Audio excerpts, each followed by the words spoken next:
Malappuram Edarikode goods ഓട്ടോയിൽ ബസ്സിടിച്ച് 2 പേർ മരിച്ചു. ഓട്ടോയിൽ ഉണ്ടായിരുന്ന തമിഴ്നാട് സ്വദേശികളായ ഇളയരാജ, ഭാര്യ സരസ്വതി എന്നിവരാണ് മരിച്ചത്. പരിക്കേറ്റ ഓട്ടോ ഡ്രൈവർ മജീദിനെ ആശുപത്രിയിൽ പ്രവേശിപ്പിച്ചിരിക്കുകയാണ്.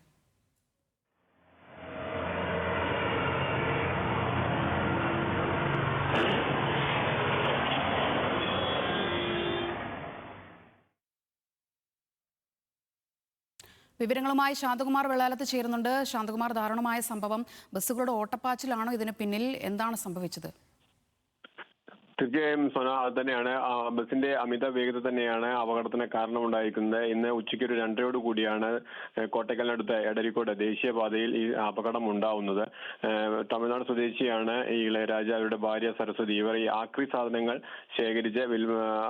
ശേഖരിക്കുന്നതിന് വേണ്ടി ഓട്ടോയിൽ പോകുമ്പോഴാണ് ഈ ഓട്ടോയ്ക്ക് പുറകിൽ വന്ന ഒരു ബസ് ഇടിക്കുകയും ആ ബസിന്റെ ഓട്ടോയിൽ ഉണ്ടായിരുന്ന 2 പേരും തെറിച്ചു വീഴുകയും ഒപ്പം തന്നെ എതിർദിശയിൽ വന്ന മറ്റൊരു ലോറിക്ക് അടിയിൽ പെടുകയുമായിരുന്നു. അങ്ങനെയാണ് 2 പേരുടെയും മരണം സംഭവിക്കുന്നത്. ഒപ്പം തന്നെ ഈ ഓട്ടോ ഡ്രൈവർ മജീദ് എടരിക്കോട് സ്വദേശിയാണ്. മജീദിനും ഗുരുതരമായി പരിക്കേറ്റിട്ടുണ്ട്. മജീദിനെ ഇപ്പോൾ കോട്ടക്കലിലെ അൽമാസ് ആശുപത്രിയിൽ പ്രവേശിപ്പിച്ചിരിക്കുകയാണ്. മറ്റ് 2 പേരുടെയും മൃതദേഹം ഇപ്പോൾ തിരൂർ താലൂക്ക് ആശുപത്രിയിലേക്ക് മാറ്റിയിട്ടുണ്ട്. സോനം. ശരി.